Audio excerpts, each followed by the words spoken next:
In the heart of the Ouachita Mountains of western Arkansas, where the earth holds the echo of ancient footsteps and the air breathes tales of old, lived a man of the land, my great-grandfather. A logger by trade and a storyteller by night, he gathered us around the fireside under the expansive canopy of the starlit sky and told us of times and creatures that dwelt deep within the folds of those rugged hills. Out there in the dense cover of the old-growth forests, he would begin, his voice as deep and resonant as the land itself. The canopy was so thick that daylight scarcely kissed the forest floor. A man could climb the mighty trunks and travel from tree to tree, nary touching the ground for miles, playing panther, just as the mountain lions once did. But it was not just the grandeur of the forests that captured our imaginations. It was the tales of the mountain boomers, mythical beasts of considerable might. These colossal lizards, draped in frills as wide as the gowns of Elizabethan queens, roamed the shadowy realms of the mountains. When roused, they could emit a sound, a booming so powerful it felt like the very thunder of the gods rolling down the mountainside, echoing through the valleys and shaking the hearts of all who heard it. "Some say it's just the wind," he'd chuckle, stoking the fire, sending a cascade of sparks into the night as if to challenge the stars.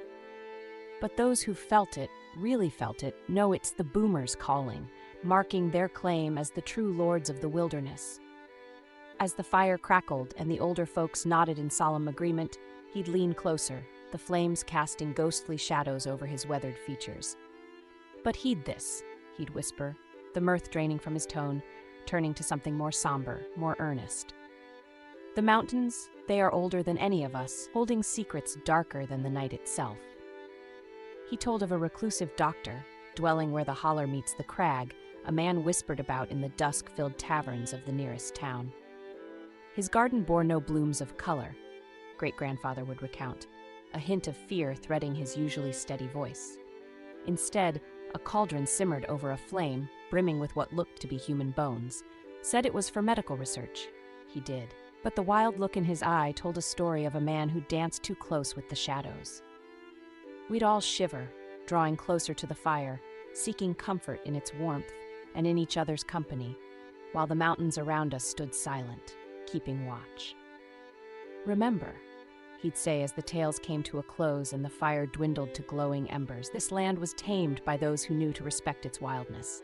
We owe them our thanks, for in their stories, the spirit of the Ouachitas lives on. And as long as we keep telling these tales, the mountains will never forget." And so, night after night, we learned of the creatures and spirits that roamed the mystical Ouachitas, of the ancient wisdom held in the embrace of the wild land, and of the legacy of those who walked its paths long before us, leaving footprints for us to follow in the dance of shadows and firelight.